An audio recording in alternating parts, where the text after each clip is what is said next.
Hi, everyone. Thank you so much for joining us this evening. I'm excited to be here this evening to speak a little bit to you about my work with the Morris-Jumel Mansion, but also some of the history of the Lenape people. So we're going to do a super condensed version of Lenape history.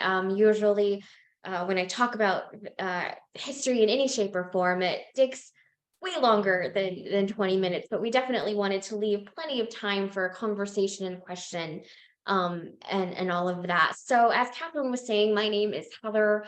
My name in the Munsee language is Kishik Unkwe, which is sunflower in full bloom. I was given my name in September of 2020 from one of our elders in the Stockbridge Munsee community. And the way that works is I gifted some tobacco to one of my elders and asked her to name me. And I gifted her that tobacco in July of 2020, and I was named in September of 2020. I hold a bachelor's and master's degree in US history and political science from Madonna University in Livonia, Michigan. I am currently a doctoral student at the University of Wisconsin, Green Bay in First Nations education. I have worked with a variety of institutions like the Morris-Jumel Mansion in order to bring more inclusive history and inclusive ideas into spaces that may not have always held that before. So when I was approached in 2022 to work on this project, which was funded by a grant from the National Endowment for the Humanities, I immediately jumped at the opportunity to bring some history to the island of Manhattan and to talk about a history that we don't always see in New York City, or see really in New York State a lot, depending on where you're at. So what I'm going to do is I'm going to talk a little bit about some Lenape history, and then I'm going to talk about my work with the mansion, and hopefully we'll be able to have some Q&A and discussion. So hopefully that'll be really, really exciting. Yep, I'm just going to move my slide here. There we go. So again, just a little bit more about me. I'm an enrolled citizen of the Oneida Nation of Wisconsin. I'm a first-line descendant, Stockbridge Munsee. My mother is an enrolled citizen of the Stockbridge Munsee. My pronouns are she, her, and hers. I work as a historian and an Indigenous consultant. My contact information is on the screen. So if for some reason we don't get to a question that you ask, or you think of something later on, do feel free to reach out to me. The Gmail address is on there. I do have a Twitter. I'm not on it so much anymore, but you can reach out to me on Twitter. Instagram is probably where I'm the most active, where I'm posting things about history, things I baked, or cute pictures of my dogs. So you can find more on there. And then, of course, my website, heatherbruegl.com. I do keep it up to date with events that I am doing that are coming up in this virtual world that we live in now. Even I'm not going to say post-pandemic because COVID is still a thing, but in this world that we live now, in this virtual world, a lot of the events that I do are hybrid or virtual. I do some in-person events, so you can always look on there, see if there's something you can sign up for if you want to hear me again to hear some history. This land acknowledgement I wrote for the state of New York. I think it was really important that we start off with a land acknowledgement today. And so the one that I wrote is, we acknowledge that we are all coming from different locations that were the ancestral homes of Indigenous nations. In New York, we acknowledge the Mahikaniak, the people of the waters that are never still, the Lenape, the original people. We also acknowledge the Haudenosaunee, the people of the Longhouse, and the Shinnecock people of Long Island. We acknowledge that through forced land cessions and removal, these nations were removed from the land that they called home, and their seats of government are now located in Wisconsin, Oklahoma, Canada, and other parts of New York. We pay honor and respect to their ancestors, past and present.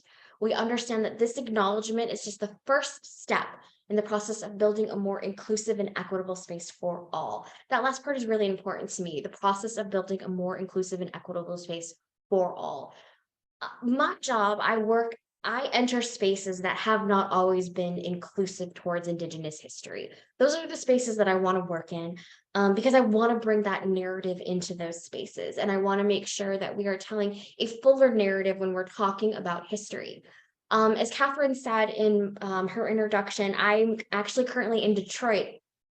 I just left the Hudson River Valley after living there for about a year and a half in the homelands of my ancestors, which was amazing. I hope to make it back out there maybe when I'm done with my degree, but we did move back to the Midwest where my husband and I are from to be closer to where I go to school. But also Detroit is our home. And so I'm coming to you from Detroit, Michigan, which is the home of the Three Fires Council, the Odawa, the Potawatomi, and the Ojibwe nations that make up that. So I just wanted to acknowledge those nations as well, along with the Peoria and the Miami and the Wyandotte nations that called this area home, that called Southeastern Michigan home. So I just wanted to make sure that we acknowledge that as well. So I want to go into just a little bit of the history of who the Lenape people are. I think that's really important to understand who we're talking about and why this work was so important. So the Lenape, or the Lenni Lenape, as you might have heard, that word, that name means real or original. So we're talking about the original inhabitants of the land, which is really cool that their name means that, real or original. The Lenape, to many tribal nations in the area, were known as the grandfathers. They called for help. You would come and help, or you needed help, they would come and help. So it was really a working relationship. They looked out for you. They looked out for who you were. The area prior to colonization, the area that we see on the map here. So if you look at the map, we start in the Hudson River Valley area in New York, scrolling down all the way to New York City, then going into New Jersey, parts of Pennsylvania, that tiny little tip of Maryland, and some of Delaware. That area is called Lenapehoking. And Lenapehoking translates to land of the Lenape. The area covered from New York City between Philadelphia, all of New Jersey, eastern Pennsylvania, and Delaware. And the Lenape were a powerful nation. They had great numbers. There is a myth, if anyone has heard of this myth, the sale of Manhattan. I know a lot of the times the story is that Manhattan, the island of Manhattan, was bought for $24 in glass beads and some red cloth. That's not what happened, though. That's not what happened at all. So before the island was known as Manhattan, it was Mannahatta. And it was, quote, sold in 1626. And this, quote, sale was enforced with the building of a wall around the area. But the sale has been disputed over history, with some historians saying that the sale may have just been an understanding between the Lenape to share the island with the Dutch, because we had the Dutch come in. The Dutch were the first to colonize the area. After that, the British came in. It was the Dutch first. And the Dutch saw this as a proper sale of the land, not as an understanding to live together, but more as a, great, we bought this land from you and now it's ours. And they expressed frustration that the Lenape wouldn't just leave the land. But if it was your home, you wouldn't leave either. But this frustration has actually been documented. At a New Amsterdam council meeting on May 25th, 1660, a complaint was lodged by a citizen saying, quote, the savages would not remove themselves from the land that they had bought, unquote. Basically saying, we bought this land from the Lenape, they're not leaving, what's going on? There was frustration about that. In response to that, though, the Lenape said that they only sold the grass, not the land. So it was kind of a little bit of a dig as well. So this was frustrating, though, to the Dutch. Why aren't you leaving? This is our land. We bought it. It's proper sale. So in order to enforce that, the Dutch built a wall around Manhattan. And that wall became Wall Street. And Mannahatta became Manhattan. So when you are walking down Wall Street, if you're in the city and you're walking down Wall Street, you are walking down a street that was a wall. And that wall was to keep the Lenape out. It was to keep the original inhabitants of that land out of their homelands. But there was also a trading route that the Lenape had. That trading route was later renamed by the Dutch as Breadweg. That later translates into Broadway. So you have Wall Street, that was once the wall, and you have Broadway, which was the trading route. And if you ever look at an aerial view of the island, you see the island is very much in a grid system, right? It's, even though I would never drive in New York City traffic because it's like bananas, there's a grid system that happens, except Broadway. Broadway curves and changes as it goes down the island. And that is because that is really, now that you know this, the only remnant that the Lenape were even there, because all they did was then just pave that trade route, which is not uncommon in other parts of the country. There are a lot of indigenous trade routes that later became major roads. Here in Michigan, we have Interstate 94, which will take you all the way to Chicago. The way 94 goes, 94 follows a trade route of the indigenous nations who used to live solely in the area. So you have roads all over the country that follow trade routes. In New York City, that trade route is Broadway. Many other traces of the Lenape in New York have virtually vanished. So if you did not know that they were there, you wouldn't know that the Lenape existed at all. You would think, when you think of, when you stop and think about Manhattan, New York City, I'm sure indigenous history isn't the first thing that comes to your mind. And that's okay, because it's been virtually erased. So you wouldn't think of it right away. You think of other things, the Yankees, or the 9/11 memorial, or the museums, right? Or good pizza. Those are the first things that come to your mind. The Lenape are not. And so this is something that we want to change. And so this is why I jumped on board with the project at the Morris-Jumel Mansion, because I wanted to make sure we were bringing those inclusive histories to that space. So it's important to know that. The other part of Lenape history that I wanted to talk to you about is something called the walking purchase. Now, the walking purchase happened in Pennsylvania, but I think it's still important because it talks about dispossession of the land. So prior to the walking purchase, William Penn tried to have a relationship with the Native nations in the area and tried to properly purchase the land from them. William Penn actually had a very diplomatic and friendly relationship with Indigenous people. He also led in a very diplomatic manner, right? So he wanted to be on the up and up about everything. So in 1681, after receiving a new charter for the colony of Pennsylvania, Penn attempted to purchase the land from the Lenape before he left in 1684. In 1686, the agreement was left unsigned because Penn never sent enough trade goods to complete the purchase, so he never finished paying for it. But by the 1700s, the population of the colony was increasing, and the debt that Penn had was growing.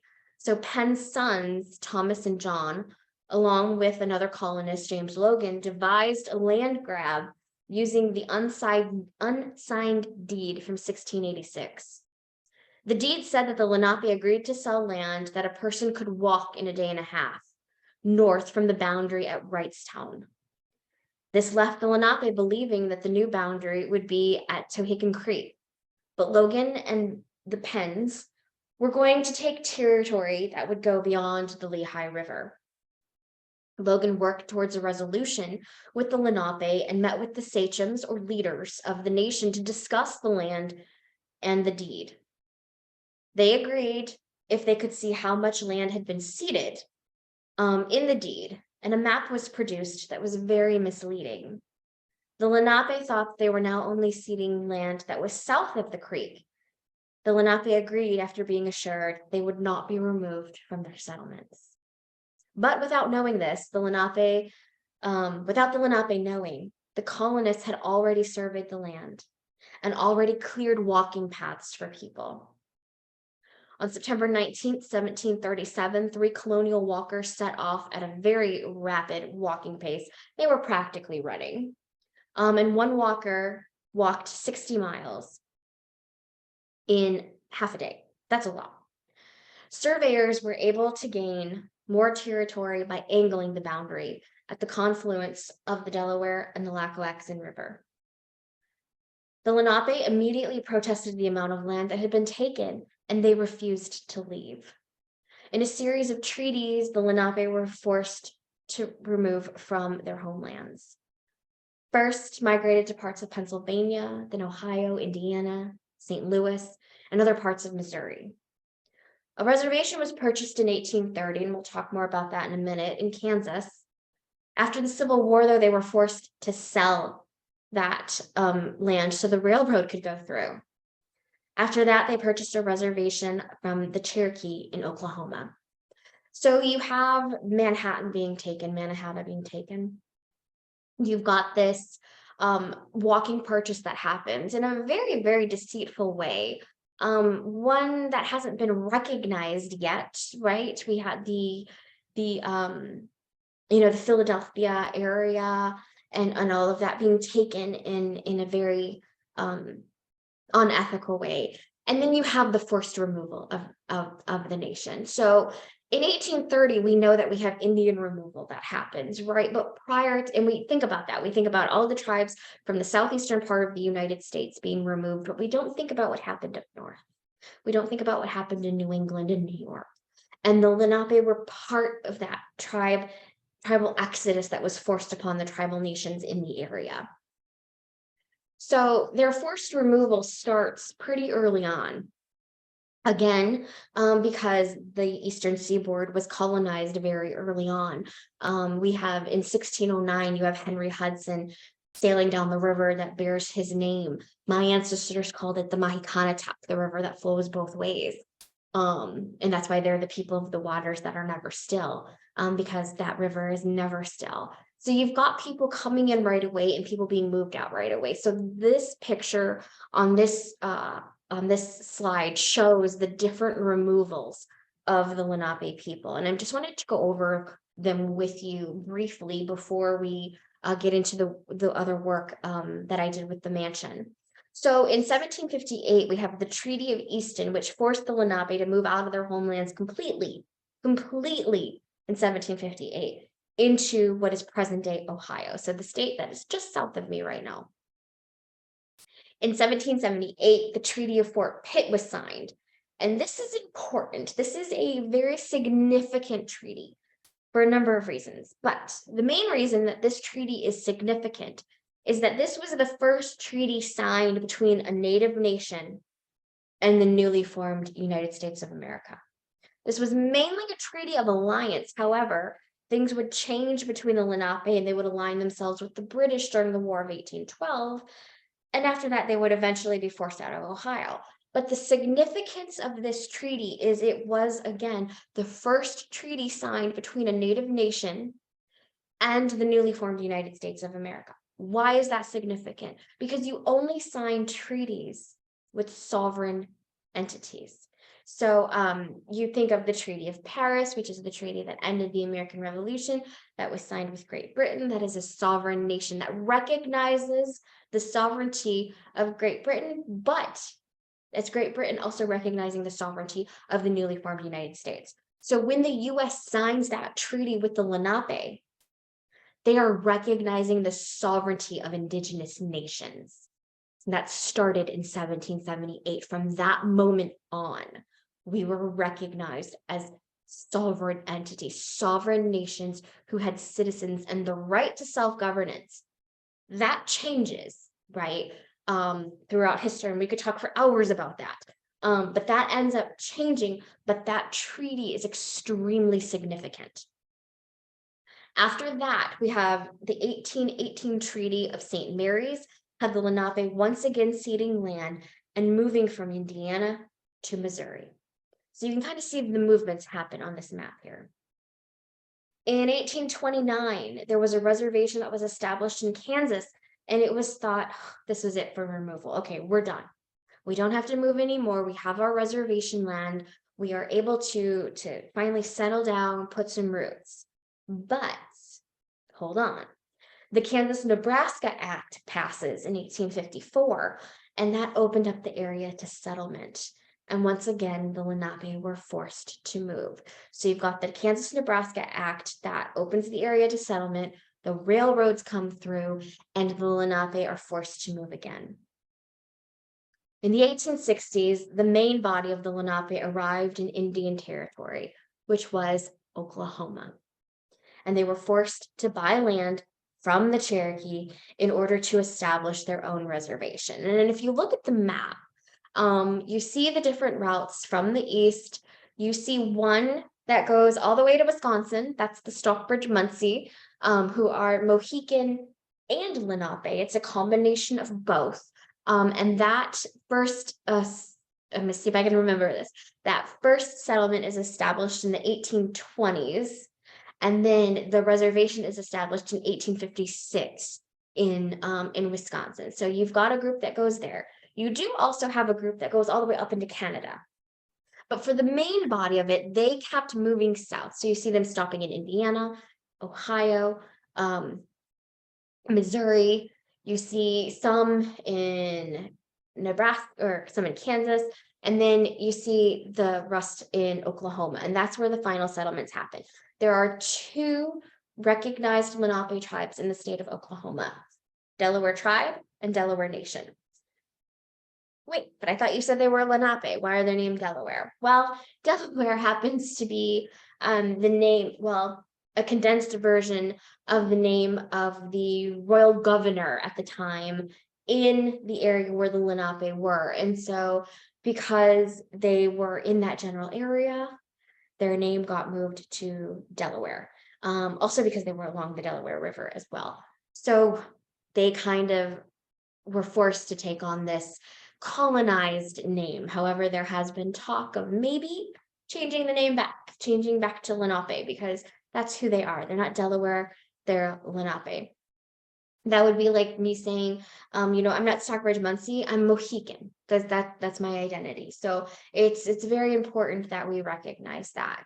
And so the Lenape have been there in the Oklahoma area since the 1860s. Again, there are 2 federally recognized tribes in the state of Oklahoma: Delaware Tribe, Delaware Nation. Then you have the Stockbridge Munsee in Wisconsin, and then you have one or two, I think one at Moravian Town in Canada. That is also a recognized First Nation in Canada. So the Lenape went all over the place when they left. Now, I had the opportunity in 2022, my years are kind of blending together, or was it 2021? No, it was 2022, to work with the Morris-Jumel Mansion. And what I was able to do is I was brought on board as a consultant to help incorporate Indigenous Lenape history into the site. It was really cool because as a historian and a history nerd, when I went to go visit the mansion the first time, seeing this old historic home in the heart of the area where the Harlem Renaissance kind of, took place. And you see all of these modern buildings, and you've got the Harlem River and the Hudson, going in different areas. And to see this space, this old historic home, in the middle of this bustling little area was kind of cool. Learning it's the oldest surviving historic home in that area was even cooler. Going into the room, where George Washington was during the American Revolution, and learning about all of that was really awesome to see. My sister also thought it was pretty darn cool after I told her I was there, because she watches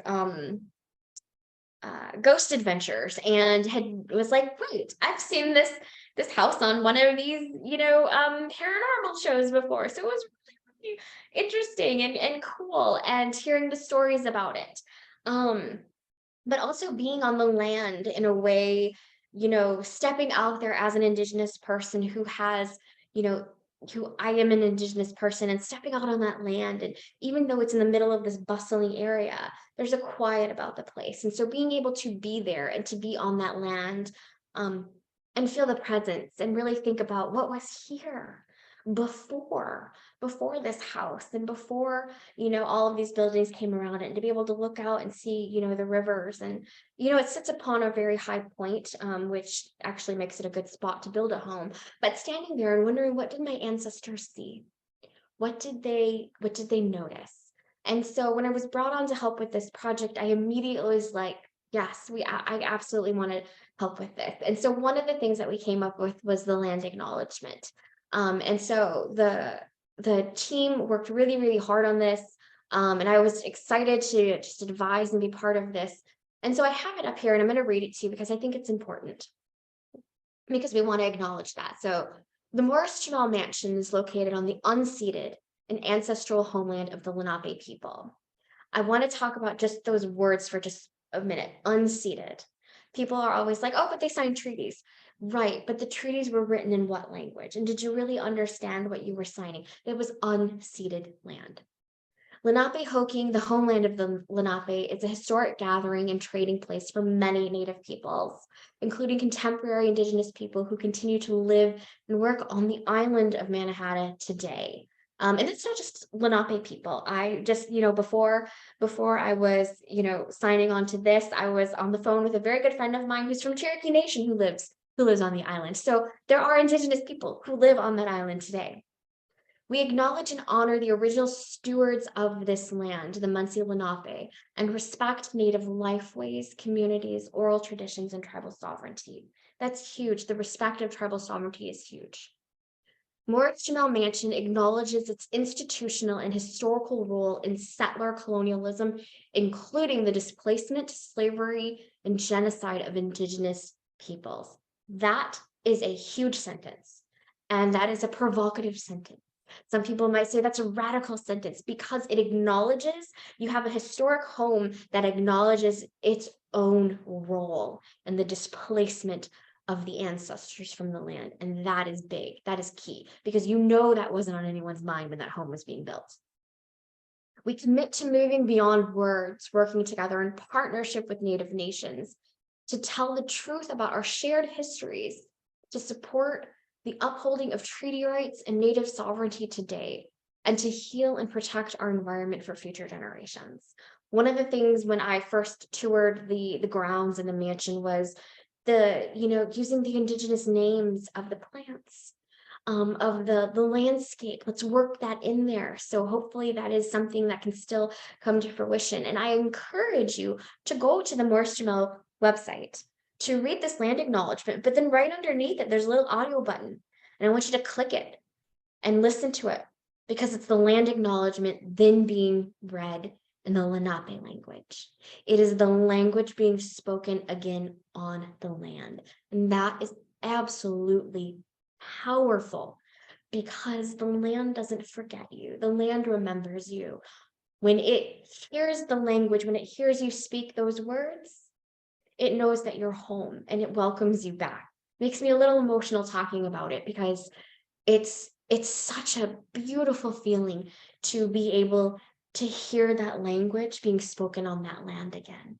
And so I have absolutely loved the work that the mansion did, and I know they're going to continue this great work, and I'm always here to help. But this is part of what I do, not just the lecturing on the Indigenous history, but working with institutions like this to create these inclusive spaces. And I was so honored to be able to be part of this project. And so at the time, the executive director was Shiloh, who did an amazing job. And I love that the new executive director, Catherine, is continuing on that work. And it makes my heart so happy when I see that. And so that's a little bit about the work that I did with the Morris-Jumel Mansion, and a little bit of Lenape history in a nutshell. So with that, Catherine, I would love to, open it to conversation or questions or anything. Absolutely. And I hope you're feeling better. I'm not going to talk a lot, but we have Muriel Roberts saying, do you acknowledge the Lenape who have remained on the land? We are still here. And you did. You actually just talked about that. Yeah, Just the fact that absolutely. there are Native people of a lot of different tribes in every big city in the United For States. sure. For sure. Yeah, I know Lenape and Cherokee and Ojibwe and um Tlingit, and other tribes who live right there on that land. And so I definitely pay honor and acknowledge, and you know, am slightly jealous of those who still live, on the homelands. And I think that's great. I hope that you find that sense of home still there. I know when I was living upstate in Hudson, every time I would go down by the river, um, it was such a calming experience, and it was such a sense of being home. And I even found that, on the grounds of the mansion, that sense of being home, as well, even though we're surrounded by, this big city and all these other things. So yeah, absolutely, I acknowledge the Lenape who are still living there, and I think that's absolutely marvelous. Um, I wanted to ask you what work uh is happening with the Lenape Center in New York. Yeah, so the Lenape Center, I have had the privilege of working with them on several occasions. Joe Baker is one of my elders. I respect his work and his knowledge, and all of the knowledge of the directors of Lenape Center. I also happen to be part of a working group that the Lenape Center established on looking into missing and murdered Indigenous women in general, but also in Lenape-Hoking. And so I'm very honored to be part of that group. And the Lenape Center, I think, has done a really great job at making sure that people are aware of the Lenape history and who the Lenape people are, and reminding people, hey, we're still here. And so I encourage people to reach out to Lenape Center. They offer great presentations, workshops, and just a wealth of information. Um, well, were you part of the, you probably did this, but I wasn't here yet. You did the bird song video. Did you do that? The bird song video. Why Oh, does this okay. sound? So we worked with someone else who was able to translate all of the Yes. indigenous birds that are on our site. Yes, yes, you worked. I was able to, when I started this work with the Morris-Jumel Mansion, I unfortunately am not a speaker of the language. I know very little words, very few words. The few words that I know don't translate anything. But, I'm not do that. But I'm able to, because of my ties still back home to my communities in Wisconsin, was able to bring on a colleague of mine, Nicole Pecor, who is a teacher and just a brilliant mind and a kind heart, who is the voice that you're hearing when you're listening to the land acknowledgement, or and was able to translate all the words into the Lenape language. And I am just so grateful that I know her, and I was able to help bring her on for this project. So she was the one who did that, and I Okay. just implore her. Yeah, I love her. Yeah, that video, which we'll be putting on our website, and I'm trying to find other places for us to share it, is focusing on the birds that we know have been here since it was first developed. And so we recorded the bird song, and then you see the birds and you hear them and their name in both Munsee and in English. And it's really great. I love the video. I am the beneficiary of all the incredible work that you all did on this project, which was funded by the National Endowment for the Humanities. And it was just a great project that really reached all across the all aspects of the Morris-Jumel site. Really, I think, providing a seismic shift in where we think, how we think about our history. And it is something that I'm very familiar with in terms of a discussion from other sites where I have worked, where it's either been Cherokee or Lenape in Indiana or Miami in Indiana land. I worked in Indiana in the county where the last Miami Reserve was before they left. And this was a really big deal. So it is interesting to see New York embracing and being open to understanding this history, where it was really not talked about before. For sure, absolutely. And I think, as I said earlier in the talk, when you think about New York or New York State, Indigenous history isn't the first thing that comes to mind. What I think comes to mind for a lot of people just in that general area is possibly like that early colonial history, right? The history of the American Revolution and New York being one of the capitals at that time, and being so close with Boston and Philadelphia. But I think the work with the Morris-Jumel Mansion, which is a significant site, right? It's a really important historic home, sheds light on a lot of US history. I mean, Aaron Burr and all of that other stuff. But I think with this project, what we were able to do is we were able to show you how easy it is to weave in another set of history, not taking away what the history already has at that space, but weaving in another part of that. And I think that's so important. And I think historic sites have a responsibility to weave in that other history. I'm doing some work right now with Fort William Henry up near Lake George. And if you're familiar with the French and Indian War, Fort William Henry should sound a little familiar to you. And we're working on weaving in that history. So not taking away, but adding to. And I think, this work at the mansion just shows how easy it actually is.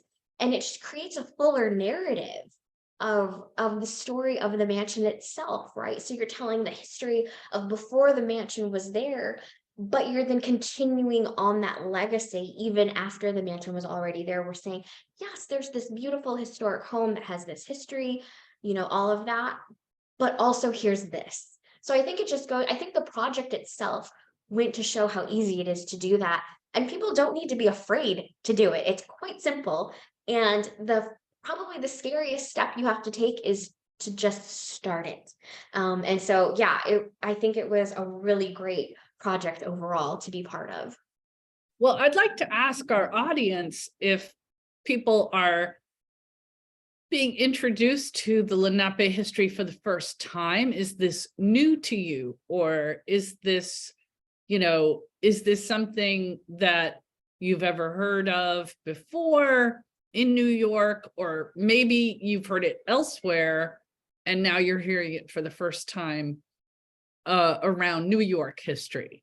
So, let us know in the chat whether or not this is new or surprising. Is this a surprise to you?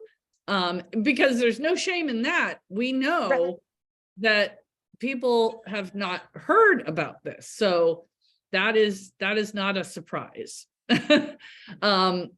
So, give us some feedback on where you feel you are in your knowledge and understanding of Lenape history, where we want to be able to fill in the gaps and help people understand more. But it's good to know where people are now and to understand, we don't want to, it's interesting when history museums tell people things that they already know, and just sort of reify a standard idea. But rather than that, it's more interesting to talk about what you don't know and what might be unfamiliar to you, or even something that might change your knowledge. For sure, 100%. And it's, it's no fault of anyone. I inevitably have somebody that always comes up after a talk that I do and say, I didn't learn that in school.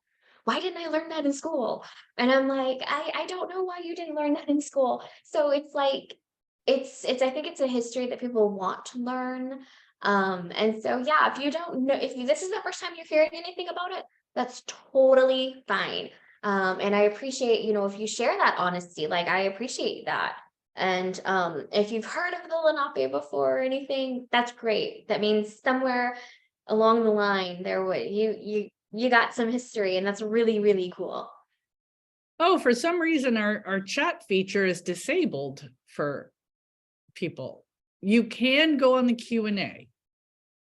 So feel free to write in anything on the Q&A. I don't know what happened with the chat, but the Q&A is working, and you can also raise your hand if you want to share something. Now, one of the things that I found interesting is in the Museum of the American Indian at the Smithsonian, that starts with the Lenape. Mm-hmm. That's the exhibits really begin with the Lenape as sort of the grandfather tribe. Mm-hmm. And is that part of the translation of Lenape? That they are the grandfather tribe? That's what they were known as. They were known as the grandfathers. They were the tribe that helped take care of everyone because they were so large in numbers, right?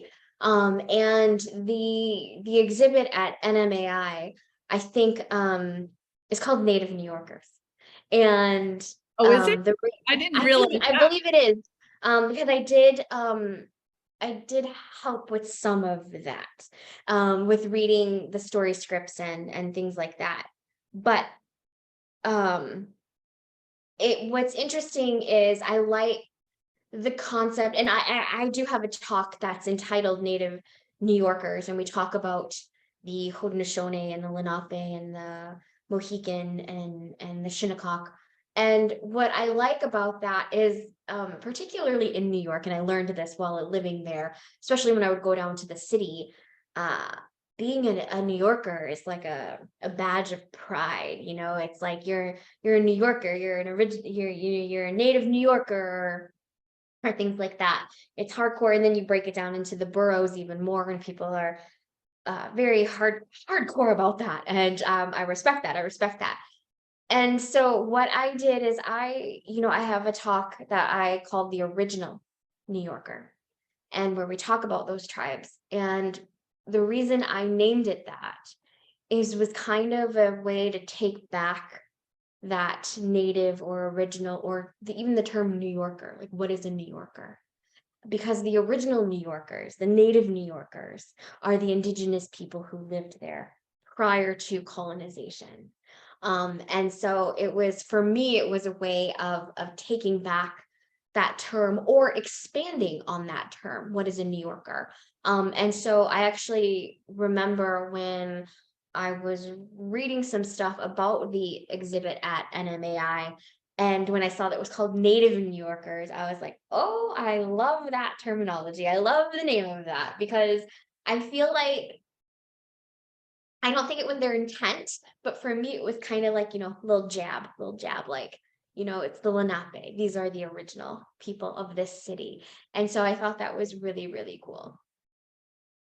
Well, and I don't know if you mentioned it, that they have the distinction, sadly, Lenape, of being the most moved tribe.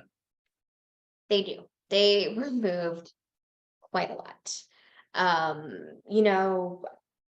Other tribes were moved maybe one or two times, but the Lenape were moved like 6. And it was every time that you thought you were in a spot where you would finally be home, you weren't. You never had that sense of security of being, settled, being someplace. You were consistently being moved to areas that were not your homelands. You were being moved farther away from your homelands. And I can't, I moved a lot growing up when my dad's job required us to move a lot. Um, and I never felt settled as a kid. It wasn't until I entered high school when we were in Michigan and my dad was like, he told his job, my oldest has started high school. We're not moving until she graduates. Because my dad actually, his family moved his junior year of high school. So when he graduated with complete strangers. Because he did his senior year somewhere else, and he said, I'm not doing that to my daughter. And so we stayed in one place, and it was finally then that you felt settled. So I know growing up as a child, just moving because of my dad's job, never feeling settled. But I can't even begin to imagine how you would feel, because not just being removed, but being forcibly removed, and being fearful of where you're going next. Like that, living with that fear. That is part of the intergenerational trauma that is continuously passed down through generation to generation. That sense of not feeling safe, that sense of not feeling settled, that sense of not feeling home. That is something, the sense of not having security, that is something that is continuously passed down. And I can't imagine how that would have felt, if you were somebody who made it through all 6 moves, or what have you. But yes, they do have that distinction or honor of being moved the I know most. somebody, Lenape, who says they were moved 14 times. Now they might That's actually probably true. Yeah. they might be talking about different moves, but we do have a question from someone. Are the Lenape part of the Iroquois Confederacy? No. No. Okay. They are not. They are not. The Haudenosaunee, or the Iroquois Confederacy, consists of 6 tribes, and they are mostly on the western part of New York. So I'm gonna see if I can remember them all. There's the Seneca, the Cayuga, the Onondaga, the Oneida, which I am part of, the Tuscarora, which came later on, and the Mohawk. Those are the 6 tribes that make up the Haudenosaunee, the people of the Longhouse, also known as the Iroquois Confederacy or 6 Nations. Okay. And how much land was originally attached to the mansion property that was taken from the Lenape? And do you know how it was subsequently divided? I would imagine all of it, because all of Manhattan, right? Right. Well, yeah, the entire island was Lenape. I don't know how much land the mansion originally had, but I know it had more than what it has now. Yeah, it had 130 acres originally from river to river. Yeah, it kind of went across that tip, kind of. Yeah. But I don't know how the land was acquired. So that would be something that we would need to look into. Well, were you going to say something, Presley?